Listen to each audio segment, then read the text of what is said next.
From the heart of Europe to the world, this is RTI. It sure is, and it's Postcard from Poprad. Hi to everybody. Hope you're well. It's a lovely sunny day here, and I've got coffee, which means I'm awake, and I've had a relatively good morning, which means I'm positive. And that's all about to go out the window, but never mind. Hello, Mr. Banks. Hello. I have something to ask you. What? Well, I've been Rachael will back me up on this. She's here as well. That I have been trying to ask you for the last 10 minutes a question that you've ignored, so I am now going to ask you publicly on air, and you will fall or live by your answer. Uh-huh. You ready? Yeah. Right, everybody, this is what happened. I am asking you directly, Mr. Wiltsher, why did you write to me yesterday by email asking me, as Andrea, although it was me, to introduce you as Mr. Wiltsher to me as Leigh G. Banks by email? I didn't. I thought we knew each other. I didn't. You did, you little liar! Leigh, I didn't really. Did you? No. Ooh. I think you've got a hacking person. It might be then. Mine's very interesting, very interesting. I'm very feeling positive. We'll talk about that off air because we won't give them any clues as to what they think they're doing. Hello, Brenda. Rachael, hello. Hello, how are you? I'm all right, thank you. Are you all right? I'm a bit tired, but I'm good. It's an hour earlier than I usually do this, so I'm actually semi-conscious. Have you got a nice pillow behind your head? I've always got a pillow. I've always got a pillow somewhere. I'm getting up here. Has he bought you a nice cup of coffee? Oh, no. He's been asleep for about 5 hours. Tell you who's not asleep in a random segue. Go on, then. Adam's not asleep. Hello, Adam! That was a good DJ cliche link. Yes, okay. So what time is it in Australia now? Oh, no, I've got 10 o'clock. No, I've got to clarify that, haven't I? In Melbourne, because Australia has 2 time zones. Well, about 8. We've got about 8 times. No, it's 10 o'clock on, for those of us in daylight saving. Next week when I do this show, it'll be 9 o'clock. Gosh. We go off daylight saving. It's going to be practically lunchtime for me doing this show. How exciting. Are you telling me you're going to be awake? I'm going to be so awake, it's going to be ridiculous. Right, before we get started, I'm going to whinge. Whinge? I'm going to whinge. That's unusual. In Slovakia, we have a television channel called TV Markiza, or TV Markiza. Yeah. TV Markiza, what were you thinking of? You numpties! They got some people who couldn't sing to make a charity record. And they covered Feed the World. And let me try and explain what happened to it, because they blocked it on YouTube now, so you can't see it. I wonder why. It goes, Feed the World, Feed the World. It's all out of tune. They haven't even got the... Have you demonstrated? Is it as poorly out of tune as how you sing it, or is it worse? Worse.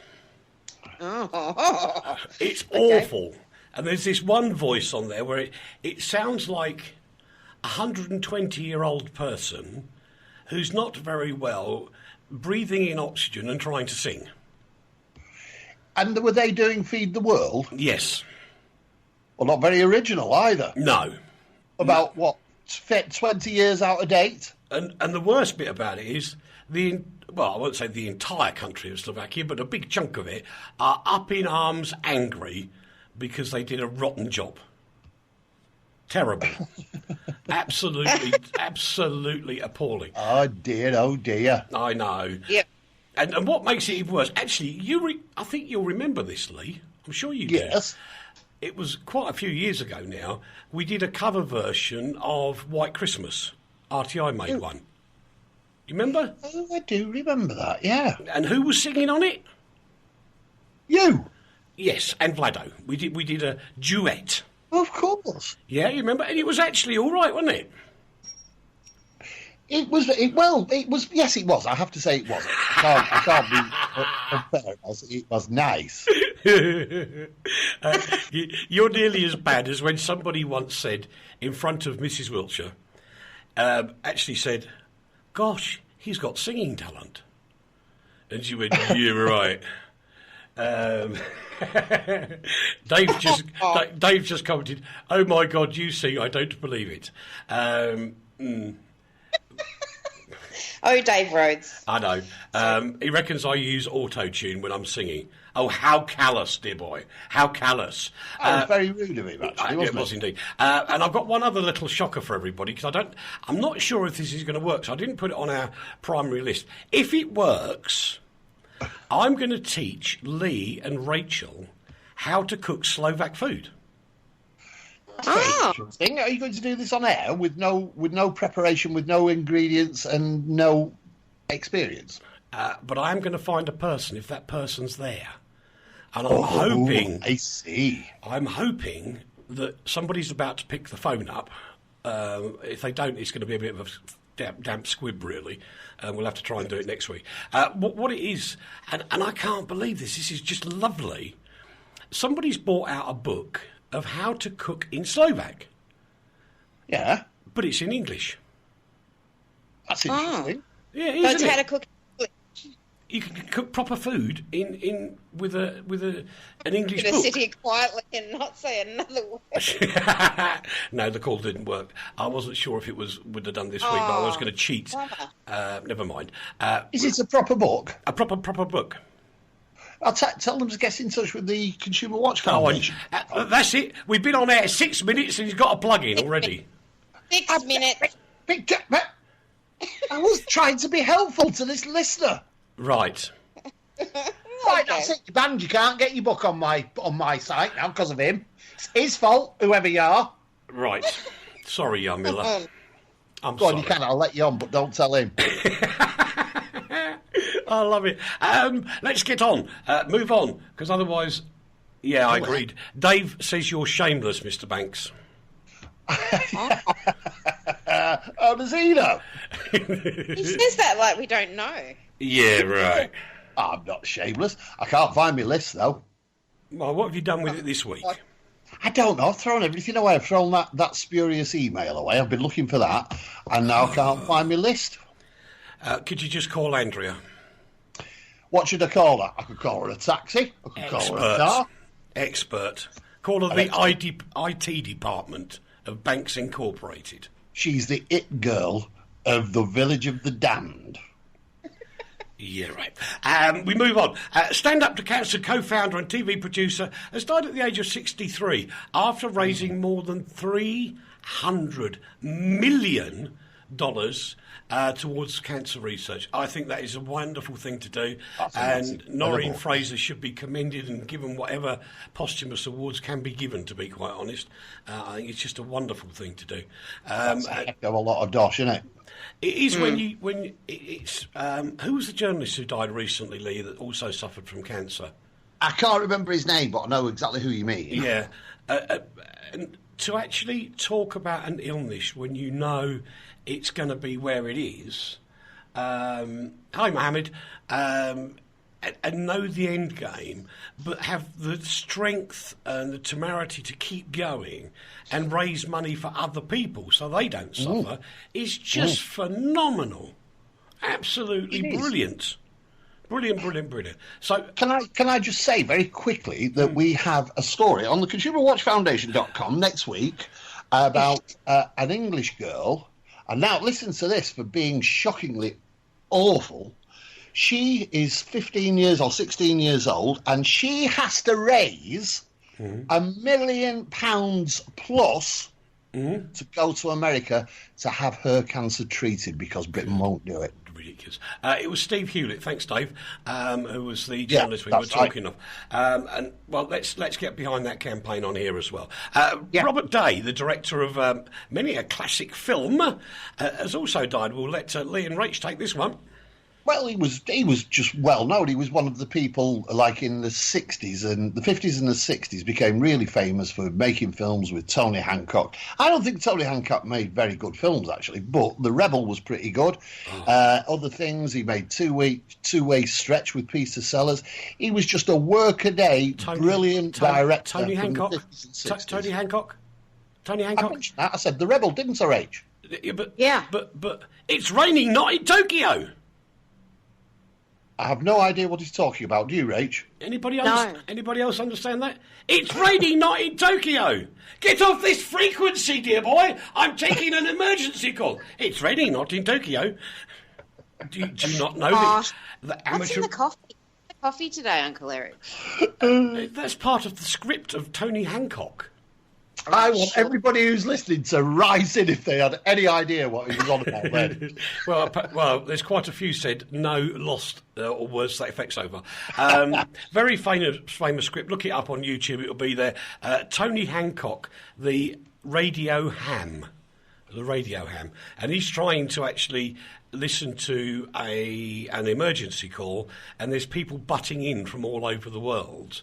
And then he's land. I remember it now. And then the land. See? Yeah, but I don't remember that phrase. Oh, I It's like doing a show with you two. What? You can't remember anything? No, people butting in all over the world. Yeah, butt out. Thank you very much. Oh no, this is far too cultural for me. Mario Redding, the translator of Nostradamus, has also passed on. I think this is really sad. You knew who Mario Redding was, didn't you, Rach? Yeah.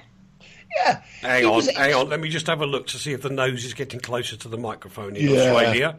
Mm-hmm. What? Pinocchio nose, oh. Yes.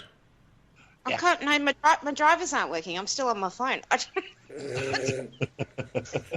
Anyway, he was the man who, he was one of the translators of Nostradamus, the thing that predicts the end of the world, and also predicted that Mr. Trumpington would get into power and all sorts of things like that. Yeah, but isn't it past its sell-by date because we're supposed to be dead now already? Well, no, we die quite a lot in Nostradamus' world. All right. We always come back because you always have to wait for the next time you're dead to see if you're actually dead or not. But yeah, he also wrote the Antichrist trilogy. That's Mario Redding, the Antichrist trilogy, which strangely is described as a series of best-selling thrillers written in the spirit, and then bizarrely, though mercifully not in the style, of Dan Brown. Dan Brown wasn't a bad writer. Cheeky monkey. Oh, right. Oof. Oh, I just remembered, got a public service announcement. Have you? Yeah, really one, actually, for a change. 3rd of May, if you're around Poprad, you might well find that your electricity disappears at 7 o'clock in the morning. That's because they're putting new mains cables in all over the place. And that's posh for you. And so that the blokes don't get a shocking experience while they're doing it, they've decided to turn the electric off, which I think makes a bit of sense. Why don't you just unplug it? You can't just unplug it. Well, it's only a station. It's only plugged in. You just pull it out like that, and we do it at wind scale all the time. Yeah, right. I do despair for you as well, dear listener. It is terrible. Rach, we're going to be serious for a minute because this is a tremendously horrific story and probably very difficult to report, but we're going to ask you to do so. The Australian baby that was executed by Islamic State terrorists. Yeah, this is a story that actually flew under the radar here a bit this week. We've had other stuff that's been bombarding our news, but it really came very quietly. There's a fellow who's gone off to wage war against ISIS, and his baby has been murdered in an act of revenge, or in order because he was trying to flee. This fellow. This is a really bad area. And I don't really like talking about this story because it's so horrific, but you know what? That's what we do.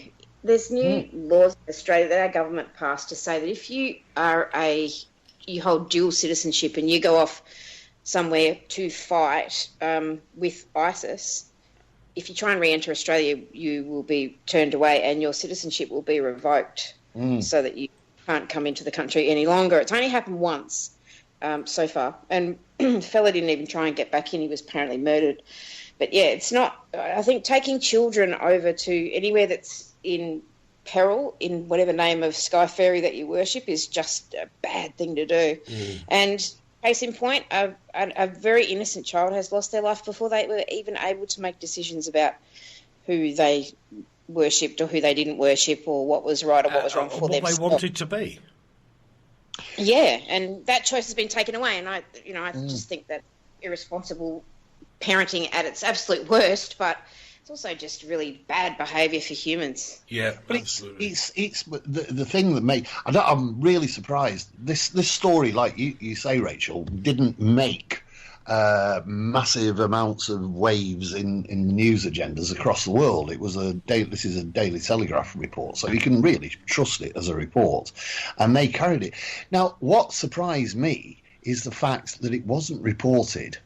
But actually, this child was murdered, apparently by ISIS, in a revenge attack. They actually deliberately murdered this child, executed a child as a revenge attack against the father. That's incredible. Terrible. Absolutely. There are no words that I have for this. And similarly, if you think that what you've done is going to take you to heaven, you've got another thing coming, sunshine. Because that ain't going to happen. 6 children have also lost their parents this year in a tragic accident over in Snowdonia in Wales. It was a helicopter flight that took off from Milton Keynes on Wednesday. It was en route to Dublin. It was owned by a construction company, as it goes, and the weather it closed in over Snowdonia on Wednesday, and the helicopter dropped off the radar and just disappeared. Unfortunately, the people were found dead at the accident site. It was, for the most part, actually blocked off even to the rescue services who couldn't get there because it was too dangerous to go. Well, they were flying in gale force winds and heavy rain and everything. So it was, and Snowdonia is one of the most inaccessible places in Britain in the winter. Yeah, so it's just a horrific thing. The funny thing is, it's but it's the twin squirrel helicopter is one of the most safest helicopters going. It's got an incredible track record of being a really good aircraft. And I don't know whether Dave was with me that day. No, Dave was editing me that day, that's right. Because I actually flew one once up in Milton Keynes itself. Right. When poor old Dave had to edit some idiotic sounds of me screeching around in a motor car as well. Hello, Jay. That's Jay from Luton. Hello, Jay from Luton. Hello, Jay from Luton. Hello, Jay from Luton. And it is really, really tragic that these kids have lost their parents. And it also proves that, you can take off in an aircraft. You can have everything planned out. And if that weather comes in, now what you can do. Absolutely now what you can do. But a real tragedy, and our hearts go out to the children. Absolutely. Rachel? This is a bit odd, Rach. This is a bit Australian, Rach, because it was in Queensland. And you know all about Queensland, don't you, Rach? Yes, unfortunately, Queensland and Northern Territory are both etched on my soul. Yeah, forever. So what happened? That's enough of my therapy. Right, so it was a dead bull shark. Yeah. Okay, it's kind of it's a little bit of a non-story here because although everybody went Australia and posted all over Facebook, but it's not good. They had there's a big cyclone that you would have seen it on the news. Cyclone Debbie. Yeah. She wreaked havoc in Queensland. And don't do the jokes about Debbie. Dallas. Thank you. Like that fella did on the news. He did. He was cool. He was cool. He was great. But it wouldn't be cool if we did it, would it? No, it wouldn't be really, would it? No. But all sorts of things, because of rising floodwater, all sorts of things are popping up where they shouldn't be. At the moment, northern New South Wales is completely underwater, and snakes are everywhere. They've all floated. Where are they going to go? Everything's flooded. They've got to go somewhere. So this bull shark turned up. And it was dead. Dangerous story, this, isn't it? With Debbie Does Dallas and then bull sharks. Right. And I don't know that she I don't want to talk about that. Can't talk about that because we don't have a button for that, do we, Uncle Eric? No. No. Bull sharks turned up. Instead, bull shark turned up, and everybody went berserk. And of course, the international media just love it because they say, "Oh my God, the sharks are everywhere in Australia. They're everywhere. They're even on your driveway." And it's like, well, no, not really. So a bit of a non-story, but kind of a cool image. Oh, right. Well, I guess it was an image, wasn't it? More than anything else, it was just such a bizarre. What was the coverage like in England then? It was the same thing. Rachael's hit the nail on the head. It was the picture. Every newspaper used it. It's a dramatic picture. There's a shark sitting in the middle of somebody's driveway, covered in mud. But what surprises me is that actually worldwide, people have decided that this was the most important story to come out of Debbie Does Queensland. Steady, Tiger. Well, but the thing is, this is not my fault. I did not do this. This is factual. A cockatoo died while it was doing it. That's so true. There was a little cockatoo. A cockatoo died and a shark. Again, it was more images that were captured by the press, and they flashed all over everywhere because they're striking images. And this cockatoo looking horribly bedraggled without all its feathers and looking really horrible. And the sad part about that story was that cockatoo, they called it Debbie. They named it Debbie, which I thought was a little bit sad. And then it died. So, yay, great story, awesome. Well, really, is a cockatoo and a shark the most important story about Debbie Does Queensland? No. No, I don't think so. It's not very often I say this to the press, but yes, use the picture by all means, but tell the story about what's gone on. Yeah, exactly. Yeah. Because there's do you know how many people, Rach, do you know how many people have lost their houses? How many? I don't know. I haven't gone out and done a tally. But no, I don't know. I don't know at this stage. I'm really not sure. There hasn't been much really in-depth coverage of this story. There's still, the damage was so terrible. Remember Yasi in 2011? That pulverised Queensland. But this one was worse. And they haven't, and because the floodwaters and the weather stream that's gone all the way down, more people are affected than they were with Yasi. So it's far-reaching. So without assessing the damage, because they can't tell yet, we really don't know. But the spirit's alive and well in Queensland. There was my friend Adam, who's just sending me bits of information because he's such a good assistant on this show. He said, did you hear about the story? And I can't tell you what the person wrote on the board because it's completely radio proof. But the spirit is alive and well. People board up their windows before these storms occur. Yeah. And this fellow wrote a message to Debbie on the board. He's boarded up his windows and then wrote, bleep, bleep, Debbie. So if she wanted to enter through this board and crash through his windows, she was not allowed to. Right. I mean, it's just sort of... Yeah. It's that beautiful Aussie spirit, Exactly, that's how they do it.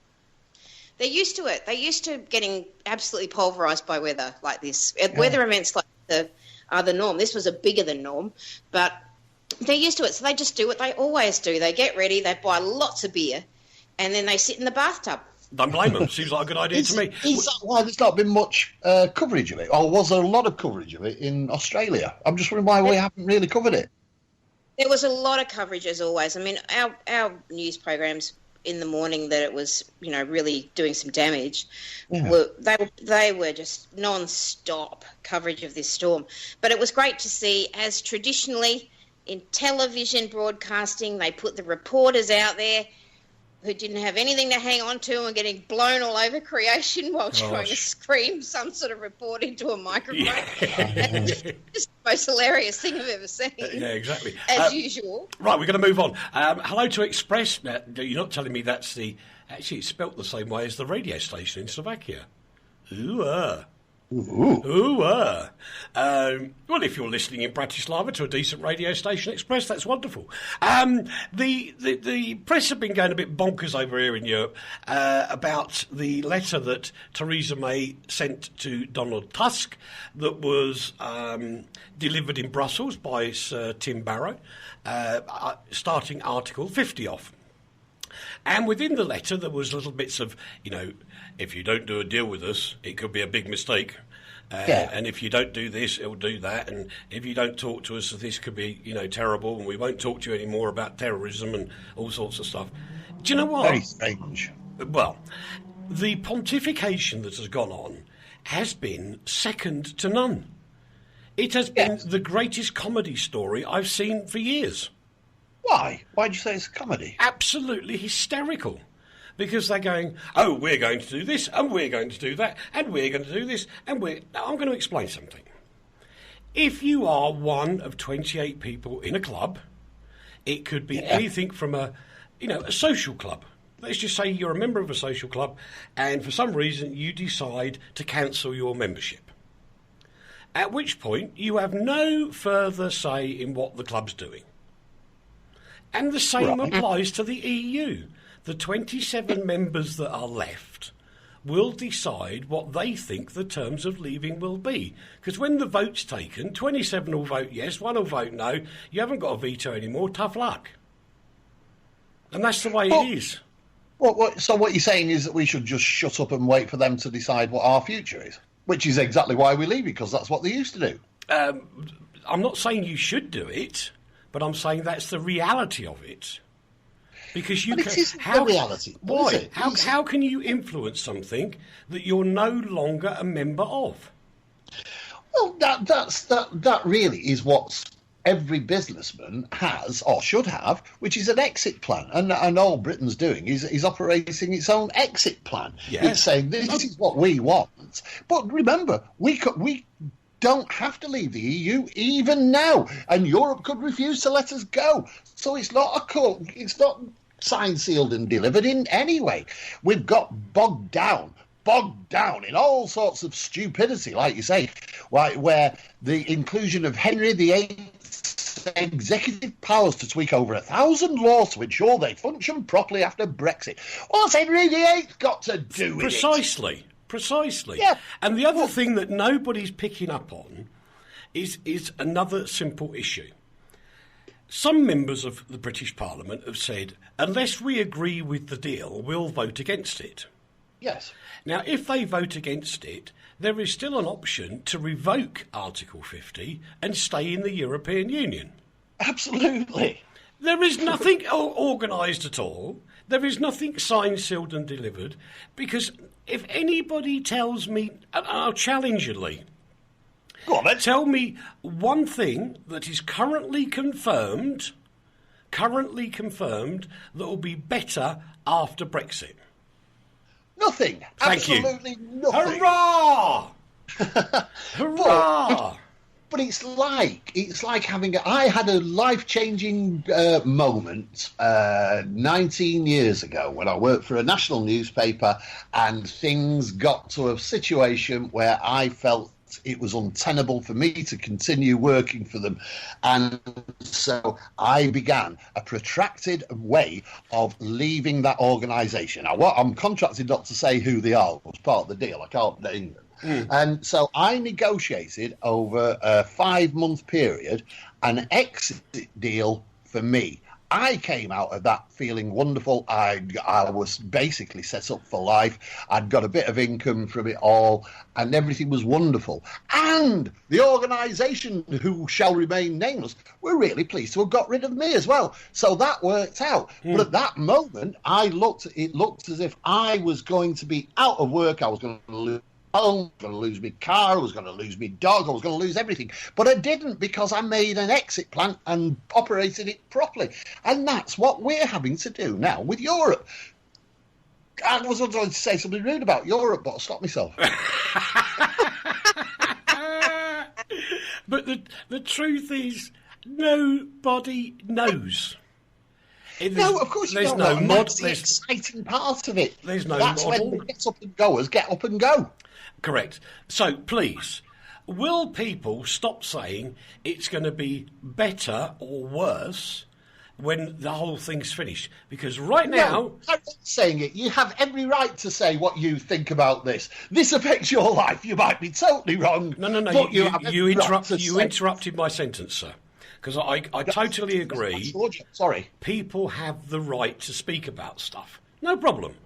But don't talk about it. But don't tell me the facts about something before the facts are available.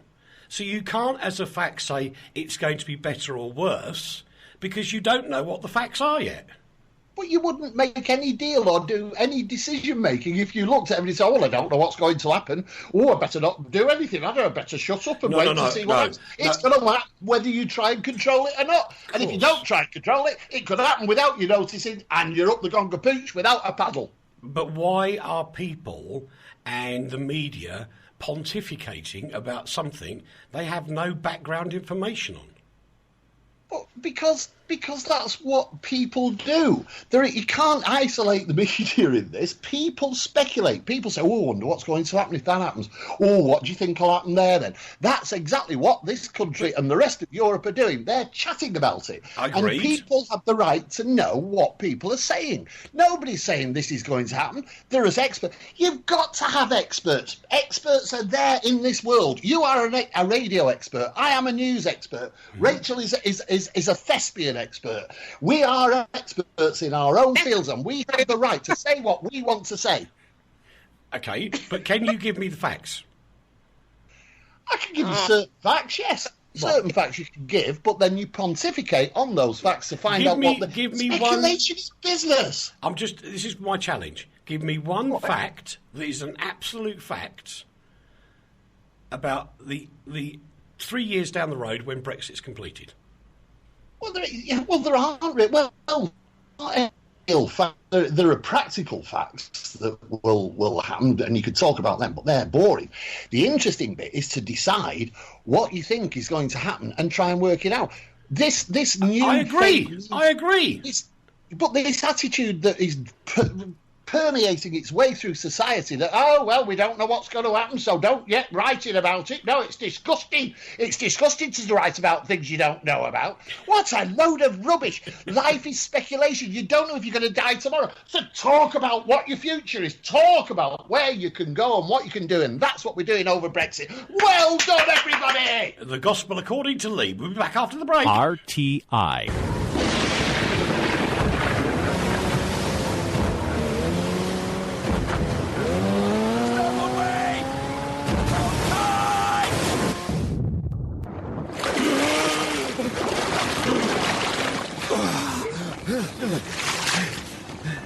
Everybody okay? Remember your training, all right? RNLI lifeboat crews are unpaid volunteers. They rescue 22 people every day. On a lifeboat, training is a matter of life and death, and it costs £1,000 a year for each crew member. As a charity, we receive no UK government funding, so our crew's safety depends entirely on your donations. Please call 0800 543 210 and donate £20 or whatever you can afford. Because next time, this could be for real. RTI. And it could indeed. Please, please, please give to the RNLI, a wonderful organisation. And you'll find in August that this particular radio station will be talking to lots of people that have needed the RNLI over 50 years because it's the 50th anniversary of the Marine Offences Act in August this year. That's a bit early for you. But there is some really exciting news coming up about that for all radio historians everywhere.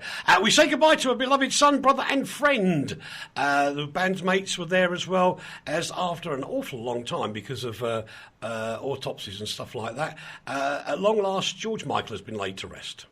He has, next to his mother in Highgate Cemetery in North London. Yeah. And sadly, his boyfriend, Fadi Fawaz, apparently had very great difficulty getting in to the funeral. There was all sorts of stuff going on. It was a ridiculous situation where there were fake funerals going on. People were reporting about funerals at midnight in London. None of it happened. And all this was going on. It was a way of, defending the privacy of a dead man. Yeah, which I think is horrific. Actually, do you want to... I'm not joking. This is deadly serious. There is a connection. What? Between my previous statement and this particular item. Go on, then. Because for many, many years, supposedly secret location of the offices of Radio Caroline were right next door to the cemetery in Highgate. Well, Rachael, right. Gosh. Yes, absolutely. Really geographic. Right there, I thought it was going to be an interesting, an interesting factoid you're about to throw us, Uncle Eric, but no. That was fascinating.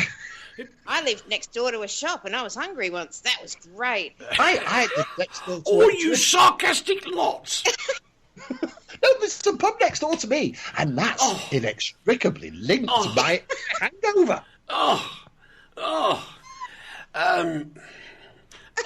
Here. My gasp is flabbered! My gasp is flabbered!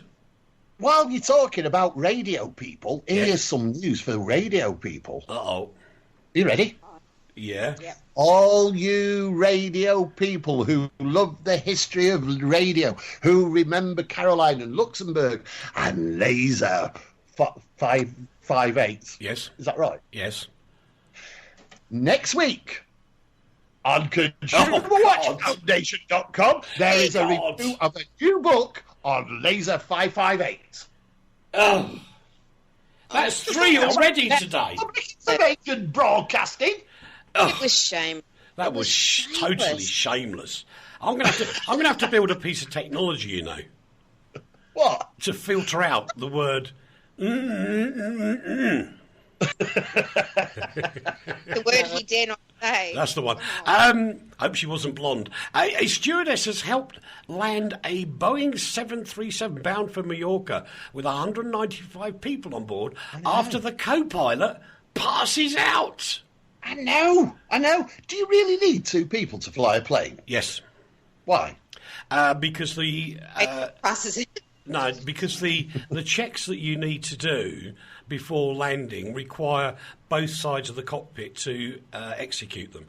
So you've got a certain bunch of buttons on the right-hand side, certain bunch of buttons on the left-hand side, and so the co-pilot is involved in the pre-landing check by putting all the buttons on and putting the bits in the right places, and the captain also does the same. And once you've gone through all those sort of checks, then you're clear to land. But you couldn't do it as a one-man band. You'd be well. We need Toby here to answer these questions. He's out drinking alcohol as teenagers do. So Toby's in his jugs. But he would be able to answer that question. And unless you're a pilot with really long arms, You wouldn't do it. You couldn't do it. It's if you were in a smaller private aircraft, you could. But when you're talking of something of the not the passenger carriage, but the physical size of a 747-800, you just can't reach across the cockpit. It's just impossible.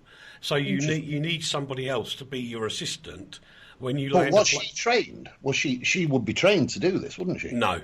Not necessarily. Oh, so you would not have a backup on a plane in case one of your pilots fell? They don't anymore. They used to.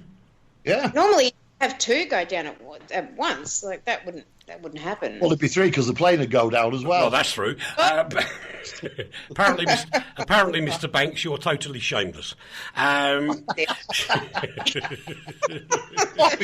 What's in camera's not on, is it?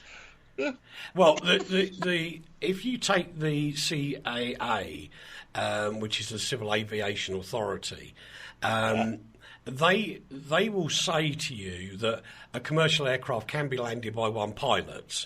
It is possible, but if the pilot says on the tannoy, "Hello, my buddy's just had a heart attack and died. Can you come and help me fly the plane?" He's allowed to do that.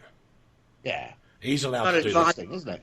I think she was a very brave girl, so she wouldn't necessarily have been trained to take this action. No, absolutely not. Yeah, she very brave. She would be young lady. She would be the arms and eyes of the pilot who would be instructing her to push, 3 from the top, 2 from the bottom, blah blah blah blah blah, to get the whole thing put together.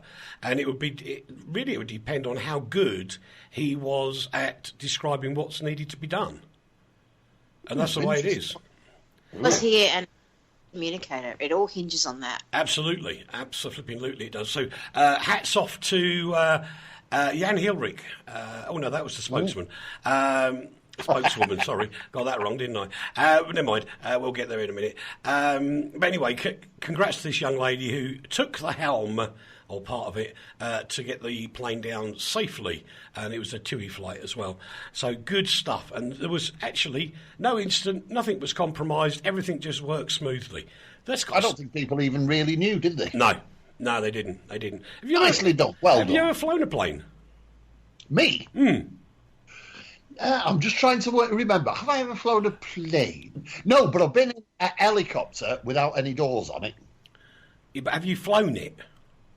No, I flew in it. That's very similar to flying it. It was just that I didn't have my hands on the joystick at that particular moment. You ever flown one, Rach?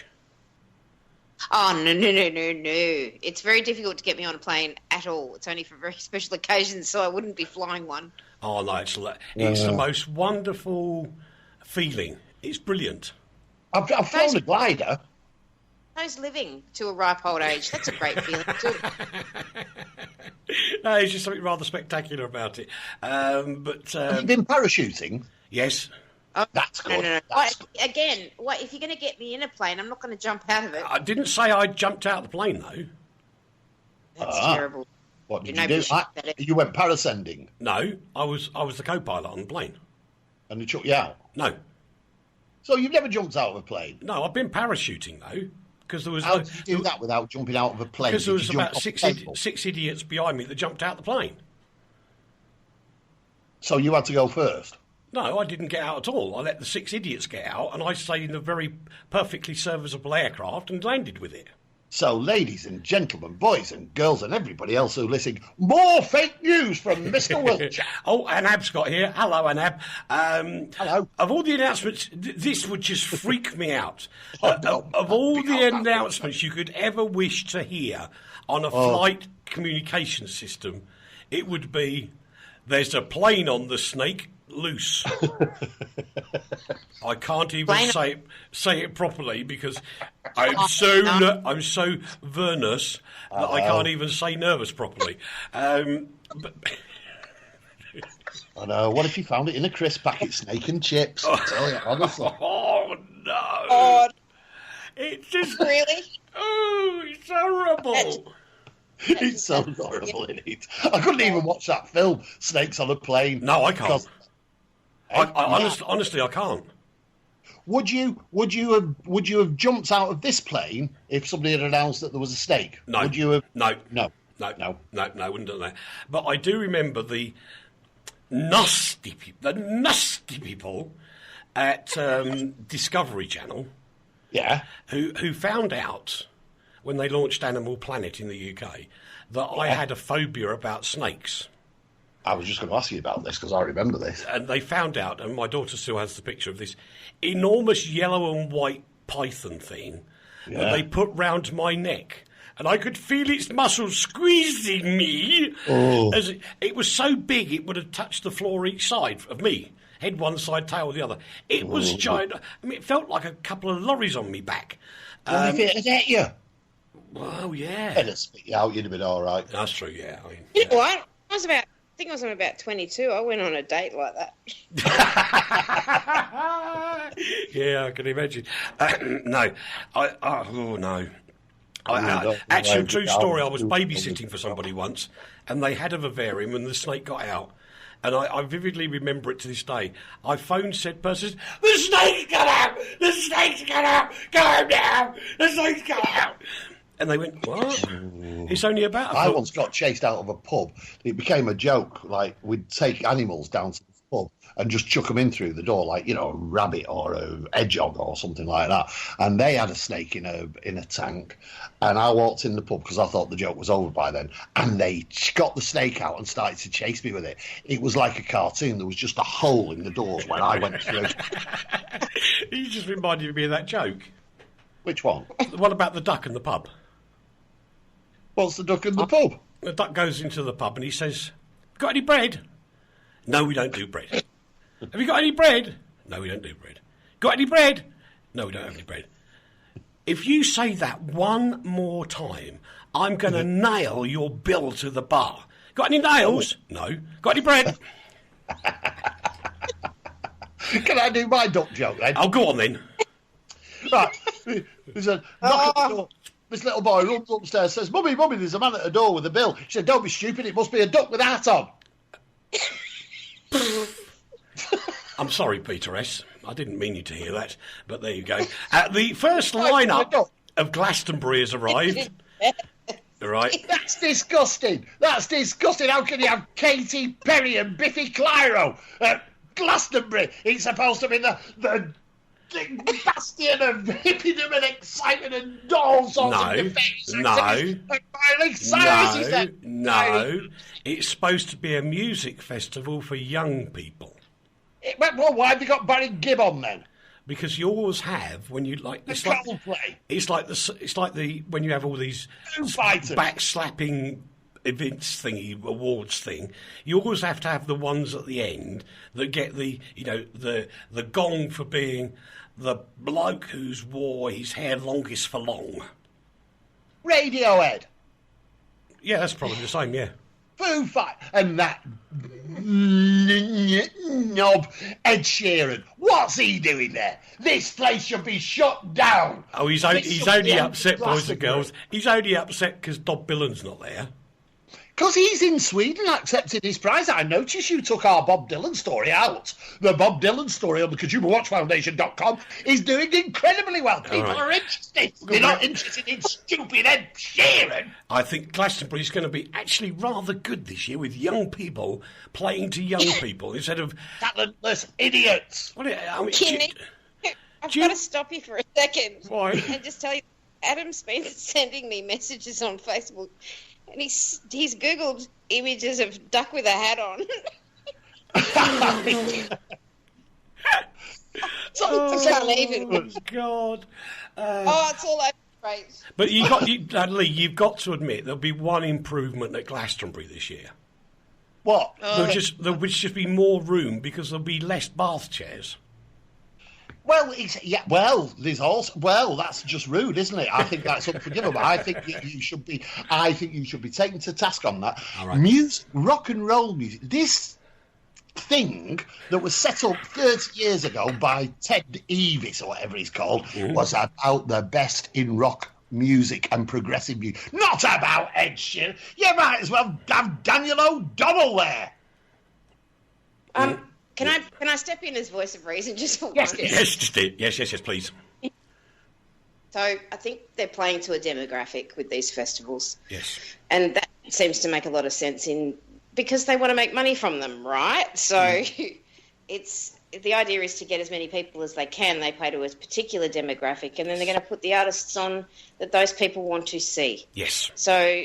the days of old would have had different artists at those festivals because the demographic was different. But correct. Now we've just got to move on. We've got to say, okay, kids, love your rock and roll dancing. Good on you. All I can say is that you are right, Rachel. You are absolutely 100% right. Leigh, careful. If you hear a bee-boo, bee-boo, bee-boo, there's an ambulance been requested to go to your house because the thoughts are that... a heart attack is taking place in your property. No, ranting saves me from having heart attacks. And the comment for Rachel is, sanity has arrived. No, Ed Sheeran, this is what I'm talking about, everybody who's listening and complaining about the fact Ed Sheeran has said, I can have tea and crumpets while I'm there. That's where Glastonbury's ended up, tea and crumpets for people who don't like he's music. off again. I'm going to get on to another news item because I've got several to get through. A quadriplegic man has had his right arm and hand brought back to life with the help of thought-controlled technology. How amazing is that? He's what's it called? A skeletoid? Is that the right word? Sounds a good word for it. Where you have this sort of body stuff on you to help disabled people move again. It's kind of like that. And he's got two electrodes implanted in his brain. And this shows you the power of the brain, how clever it is.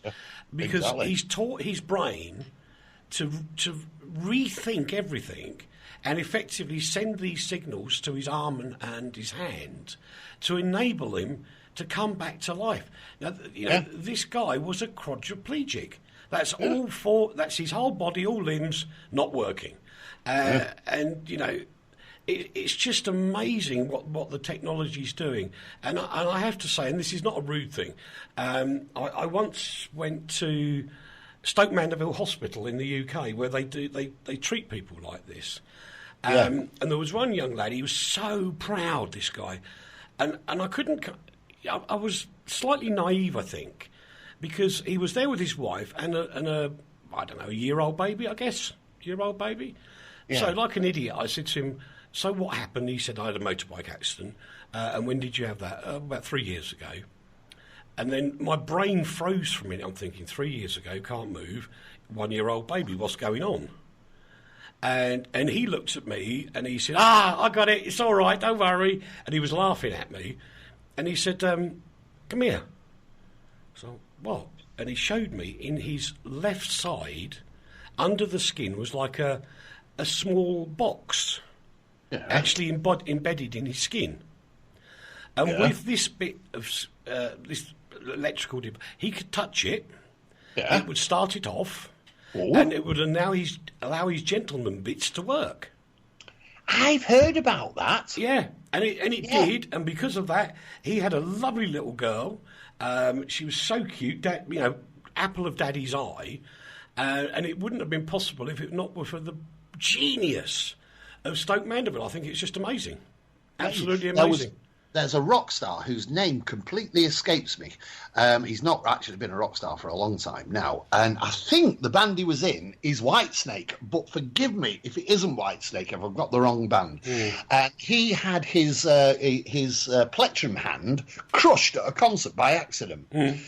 And he had a hand built, an electronic hand built, which meant that he could play at a valedictory concert his most famous song. That was, brilliant. Absolutely right. Samsung has unveiled its new version of its phone.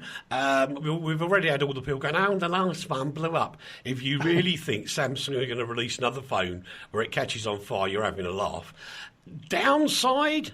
It's a unique selling point. Well, that's true. £779 English, they reckon it's going to be, which is flipping expensive. And the truth is, you could buy a phone and a decent tablet for that kind of money. So why would you want one? Yeah. You know what I mean? Yeah. McDonald's are refusing to give a 13-year-old boy a free ice cream. This is brilliant. Because he's too young under the gambling laws. Yeah, he won a free ice cream at McDonald's, and some idiotic idiot said, I'm sorry, he's only 13, he can't win that, it's against the gambling laws, and he didn't get his ice cream. Hang your head in shame, Ronald. God, it's just like giving your kids raffle tickets at the school fundraiser, isn't it? And they win a prize, you go, sorry, you can't go and get that, it'll have to be your mum. Yeah, exactly. Well, she didn't get the ice cream either. They managed to save themselves a £1 ice cream by cheating a child. Yeah, but they said any prizes can be claimed by an older family member. How's anybody going to know that? They're just not going to know it, are they? It's ridiculous. I love this story. We've got this one really quickly because we are getting short on time. A disgruntled owner of a Range Rover has left it parked in the middle of London, in Mayfair. Mayfair's right in the middle of London. So everybody can see it. It's right by the Range Rover place, which is in the centre of London. You've got Porsche there, Range Rover there, Rolls-Royce are there. They're all sort of kind of close to each other, and it's just got messages emblazoned all over it. Don't trust Range Rover. Well, they're very famous for being brilliant motors, but I've never actually owned one, but I've owned some Land Rover vehicles before, and people say it's the most wonderful car I'm never able to drive. Funny that, isn't it? I'm taking deep breath now. Are you, darling? Yes. I'm having to take a very deep breath.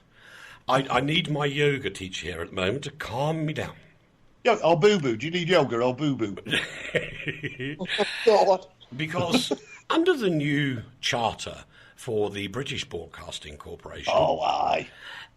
it is now being regulated by Ofcom. Now, to explain that to people, Ofcom is, and has been for many, many years, the regulator that's looked after commercial radio and commercial television. Yes. not public broadcasting services like the BBC. That concerned me. However, the BBC, now remember, this is a government agency, Ofcom. And I know we're regulated by them, so, and I'm not choosing my words carefully just because of that, because I think this is wrong. Yes. They are a government agency, and if somebody gets fined for doing something wrong, it goes to the Exchequer. That's where the money goes. Yes. So potentially the BBC, which the licence fee payers pay for in the UK, could be fined up to £250,000 if it doesn't do what Ofcom tells it. Which isn't a lot of money, to be honest. It's a lot of money. It's not a lot of money, is it, Rachel? Yes, it is. Actually, that's about 7 trillion Australian dollars. Well, yeah, there's that to it. Well, it might be a lot in Australia, but no, what I mean is, in reality, for the BBC to face a fine of £250,000 isn't actually, it's a bit of a drop in the ocean, really, isn't it, with the amount of money the BBC's got. But could they be fined on a regular basis, or would this be a one-off fine? No, it'd be regular. So if they didn't do what Ofcom wanted, they'd get a £250,000 fine, then the next day they could get another one. Yes. Then, yeah. Why, do you disagree with what Ofcom are saying? Absolutely. Absolutely. I think I do as well, yeah. Let me explain to those that haven't seen the story. And just a very quick prelude, because we've only got a couple of minutes. Radio 1 is the youth music station. Radio 2 is for the sort of 35 to 50s. And it's kind of like a grown-up version of Radio 1, if you like. Now, it's a bit rubbish as well. Well, there is that to it, because it's got far too much news and current affairs on it. And what Ofcom is saying is that Radio 2 will have to broadcast at least 3 hours of news and current affairs every peak day. And what annoys me about this is it's almost a charter to say to the commercial broadcasters, there you go, chaps, have an easy life. Why? Because we're not going to compete with you on music, because we're going to be talking about stuff that we don't want to hear. So people are going to leave BBC Radio 2 and go to another music station, which will only be a commercial one. And so it's a charter for the commercial radio boys who have not got to up their game, which is what they're having to do now. They can just go, oh, look, there's 3 hours over there. We're going to get all the listeners in the UK because nobody wants to listen to news and current affairs. Can I just ask a question, which is really a bit of housekeeping for the listeners and for me, because I'm not sure. But what Ofcom are saying is that they need to broadcast 3 hours of news. Well, they broadcast a news thing every hour, 24 hours a day. No, but this is peak time, Leigh. It's got to be in peak time. So the news broadcasts won't add up in any way, shape. Oh, right, that's no, because they are specific about it being in peak time. Yeah, which means so what do they class as peak time? Well, normally drive time show in the morning to drive time show in the afternoon. That's peak time. Right. Is it the period in between those? Yes. So you get kind of like 12 hours a day, which is the important bit, and which is stupid. Everybody what about says Jeremy Vine? Now it might a little bit, and some of Jeremy Vine will count. Some of it maybe not. Depends on how you look at it, I suppose. Bizarre. I don't know. But anyway, Ofcom was saying the Jeremy Vine show is wonderful, and I'm going, yeah, it should be on Radio 4, not Radio 2. I think it should be on Radio 2. I think that's the one saving grace that Radio 2's got. The Jeremy Vine show. It's far better than that idiotic red-headed person in the morning and that baldy person who's on after it, and then all the other, and that's Steve Wright in the afternoon. Jeremy Vine's the one thing that makes Radio 2 worth listening to. And it gets worse because they want the BBC to put more news and current affairs on its TV schedule between 6 and 10:30, which is prime time television time, which is another charter for the commercial TV boys. And anyway, the BBC's got a 24-hour news channel. You don't need to clutter up entertainment channels with news and current affairs. I have to agree with him, Rachel, don't you? Yeah, what a bunch of fascists. That's another fine we're going to pay. Oh, well, I just think they've got it. I just don't think they realise what entertainment, radio and television is in 2017. And I think, if anything, this kind of regulation on the BBC is just a nail in the coffin of the British Broadcasting Corporation, which is sad. Very sad. Very, very sad. Rachel, what are you doing this week? Oh, lots of nothing. Oh, that's not true. I'm having people over for dinner tomorrow night. And then we're eating people? No, well, no. No, that's silly, Uncle Leigh. I'm so sorry. I stuff all those people in my oven, for starters. We're having some friends over. I'm going to feed them food. How about that? Is that clearer? Yes. Are you going to force feed them? Well, no, actually, my food's pretty good. Ask Adam, he'll tell you. Leigh. What? You've only got time for sooty time. All right, well, I'm going to a beer festival. Bye-bye, everybody. Bye-bye. See you next week, boys and girls. That was Postcard from Poprad. We got loads more to come this weekend on RTI. You don't need to go to the BBC, really, for goodness sake. You would just as well...